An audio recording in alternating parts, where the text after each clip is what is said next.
ప్రకటన ఉపసంహరణ. ఆంధ్ర రాజకీయ నాయకుల ఒత్తిడితో 2009 డిసెంబర్ 23న ఈ ప్రకటనను ఉపసంహరించుకున్నారు. దీనితో తెలంగాణ ప్రజలు విస్మయానికి గురయ్యారు. ఆంధ్రప్రదేశ్లో పరిణామాలపై అధ్యయనం చేసి కేంద్రానికి నివేదిక అందించమని జస్టిస్ శ్రీకృష్ణ నేతృత్వంలో ఒక కమిషన్ ఏర్పాటు చేశారు. ఈ కమిటీ కూడా వివక్షతను అంగీకరించి కొన్ని సూచనలు చేసింది. ప్రకటన ఉపసంహరణకు గల కొన్ని కారణాలు: హైదరాబాద్ అభివృద్ధికి కేంద్రంగా మారింది. ఆర్థిక సంస్కరణలో విజయానికి గాను, ప్రపంచవ్యాప్త గుర్తింపుకు గాను భారతదేశంలో ఇది కీలక మహానగరంగా మారింది. అన్ని వనరులను అక్కడ కేంద్రీకరించడంతో ప్రాంతీయ అభివృద్ధిలో అసమానతలు కూడా చోటు చేసుకున్నాయి. వివిధ ప్రాంతాల నుంచి అనేక మంది హైదరాబాదులో పెట్టుబడులు పెట్టారు. ఉపాధి విద్యా అవకాశాల కోసం పెద్ద సంఖ్యలో ప్రజలు హైదరాబాదుకు వలస వచ్చారు. ఇతర ప్రాంతాల నుండి వలస వచ్చిన పెట్టుబడిదారులు తమ భవిష్యత్తు గురించి ఆందోళన పడసాగారు. మన రాష్ట్రం ఏర్పడితే కాలువలలో సాగునీరు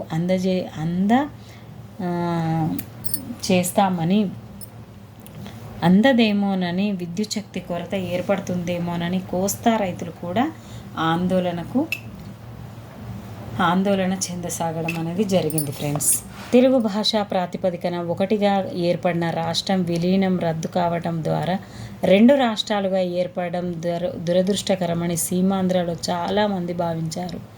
కొత్త రాష్ట్రమైన తెలంగాణ ప్రకటన నుంచి కేంద్ర ప్రభుత్వం వెనక్కి తగ్గేలా ఒత్తిడి తెచ్చే ఉద్దేశంతో ఈ నిరసనలు చేపట్టారు. ఈ సమయంలో స్వతంత్ర రాష్ట్రాన్ని సాధించుకోవడానికి తెలంగాణలో ప్రజలందరి ప్రయోజనాలకు కొత్త రాష్ట్రం ప్రాతినిధ్యం వహించేలా చూడడానికి అన్ని రకాల సామాన్య ప్రజలను సమీక్షిస్తూ స్వయం ప్రతిపత్తి గల పార్టీయేతర అనేక సంస్థలు తమ కార్యక్రమాలను కొనసాగించాయి. అవన్నీ సమాజంలోని వివిధ వర్గాల ప్రజలను ఉద్యమంలోనికి తెచ్చాయి. ఈ సంస్థలు ఉనికిలో లేని సామాజిక సంస్థలకు రాజకీయ రూపాన్ని ఇచ్చి అట్టడుగు నుంచి ప్రజా ఉద్యమాన్ని, రాజకీయ ఉద్యమాన్ని బలోపేతం చేశాయి. తెలంగాణ కోసం ఈ సంస్థలు పూర్తికాల కార్యకర్తలను తయారు చేశాయి. కార్యకర్తలు వివిధ స్థాయిలలో ఉద్యమాన్ని నిర్వహించారు. సాధారణ ప్రజలను నాయకత్వం కలుపుతూ కొత్త నిర్మాణ రూపాలను ఏర్పరిచారు. మరి అన్ని పార్టీలకు, సంస్థలకు ఐక్యం చేసి ఒక తాటి మీదకు తీసుకురావడానికి తెలంగాణ ఐక్య కార్యాచరణ సంస్థగా ఏర్పడ్డారు. దీని నాయకత్వంలో 6 పెద్ద ఆందోళనలు చేపట్టారు. సహాయ నిరాకరణ ఉద్యమం, మిలియన్ మార్చు, సకల జనుల సమ్మె, 42 రోజుల పాటు కొనసాగిన సాధారణ సమ్మె. ఎన్ని రోజులు? 42. సాగరహారం, హైదరాబాద్లోని హుస్సేన్ సాగర్ చుట్టూ మానవహారం, సంసద్ యాత్ర, చలో పార్లమెంటు మరియు చలో అసెంబ్లీ సాధించుకున్న తెలంగాణ. ఈ నేపథ్యంలో ఆంధ్ర ప్రభుత్వం ఇరు ప్రాంతాల్లోని కాంగ్రెస్ నాయకులతో సంప్రదిస్తూ తన ప్రయత్నాలను కొనసాగించింది. ఒక నిర్ణయం తీసుకోవలసిందిగా జాతీయ స్థాయిలో ఒత్తిడి పెరిగింది.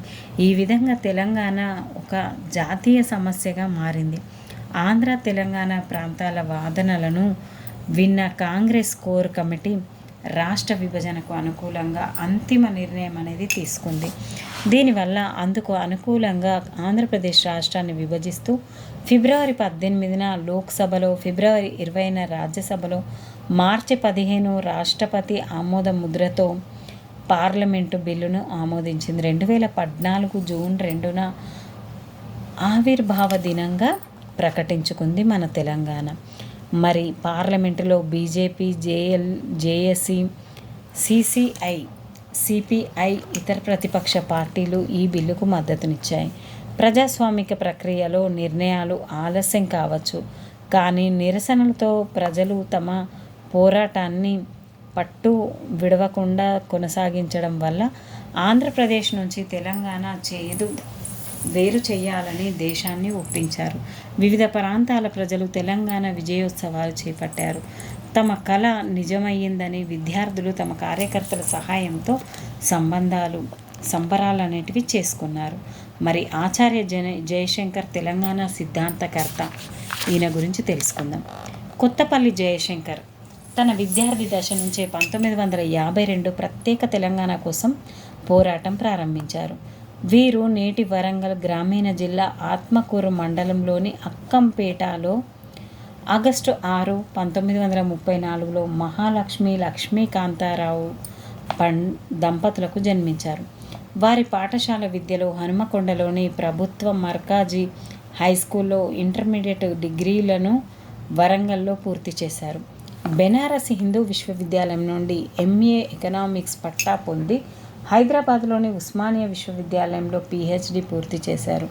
హైదరాబాద్లో ఉపాధ్యాయ వృత్తిలో జీవనం ప్రారంభించిన వీరు ఆ తర్వాతి కాలంలో చందా కాంతయ్య మెమోరియల్ డిగ్రీ కళాశాల వరంగల్కు ప్రధానాచార్యులుగా, central institute of English and foreign languages ప్రస్తుత ఈఎఫ్ఎల్యు రిజిస్ట్రార్గా, కాకతీయ విశ్వవిద్యాలయానికి రిజిస్ట్రార్గా, ఉపకులపతిగా పనిచేశారు.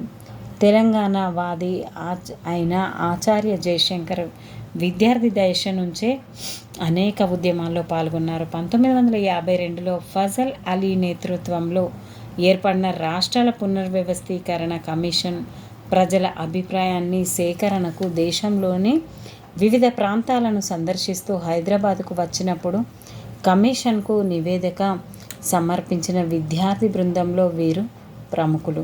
1969లో తెలంగాణ ఉద్యమం బలోపేతం కావడంలో వీరి కృషి అభినందనీయం. తెలంగాణ విద్యా, ఉద్యోగ, సాంస్కృతిక పరంగా ఎదుర్కొంటున్న వివక్షతలకు తెలంగాణ ప్రాంత ప్రజలు వివిధ రంగాలలో వెనుకబడడానికి ఆంధ్రవారి ఆధిపత్య ధోరణియే కారణం అని తెలంగాణ భావజాలాన్ని ప్రచారం చేశారు. 1996లో ప్రారంభమైన మలిదశ ఉద్యమానికి సిద్ధాంతకర్త కూడా ఇతనే. ప్రామాణికమైన, నమ్మకమైన తన గణాంకాలలో తెలంగాణ ఎదుర్కొంటున్న వివక్షతలను వివిధ ప్రసార మాధ్యమాల ద్వారా విరివిగా ప్రచారం చేశారు. తెలంగాణ ఉద్యమం 3 రూపాలలో కొనసాగాలని ఆయన ఆశించారు. అందులో మొదటిది భావజాల వ్యాప్తి, రెండోది వివిధ రూపాల్లో కొనసాగే ఉద్యమాలు, చివరగా ఆందోళనలు, చివరగా మూడోది రాజకీయ ప్రక్రియ. తెలంగాణ సాకారమయ్యే వరకు భావజాల వ్యాప్తికి ఆచార్య జయశంకర్ అద్వితీయమైన కృషి చేశారు. వీరి భావాలతో ప్రభావితమైన విద్యార్థి సంఘాలు, వృత్తి సంఘాలు, రాజకీయ పార్టీలు, జాయింట్ యాక్షన్ కమిటీలు, జేఏసీ ఆందోళనలు చేపట్టడంతో తెలంగాణ ఉద్యమం ఊపందుకుంది. ఆశించిన విధంగానే జూన్ 2, 2014లో ప్రత్యేక తెలంగాణ రాష్ట్ర ఆవిర్భావం అనేది జరిగింది. నేను తెలంగాణ కండ్ల చూస్తా అని సాధారణీకరంగా ప్రకటించిన జయశంకర్ గారు దురదృష్టవశాత్తు తన కళ సాకారం అయ్యేలోపుగానే అనారోగ్య కారణంగా జూన్ 21, 2011లో పరమపదించారు.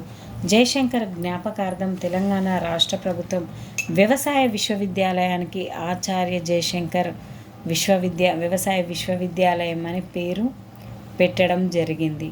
మరియు కొత్తగా ఏర్పాటు చేసిన జిల్లాల్లో ఒకదానికి జయశంకర్ జిల్లాగా నామకరణం చేశారు.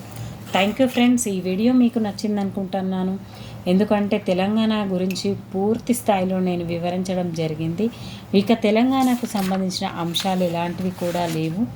మరి మిగతా క్లాసులను రేపటి క్లాస్లో మనం తెలుసుకుందాం friends. Thank you everyone. Keep smiling. Please like, share, subscribe my channel. Bye bye.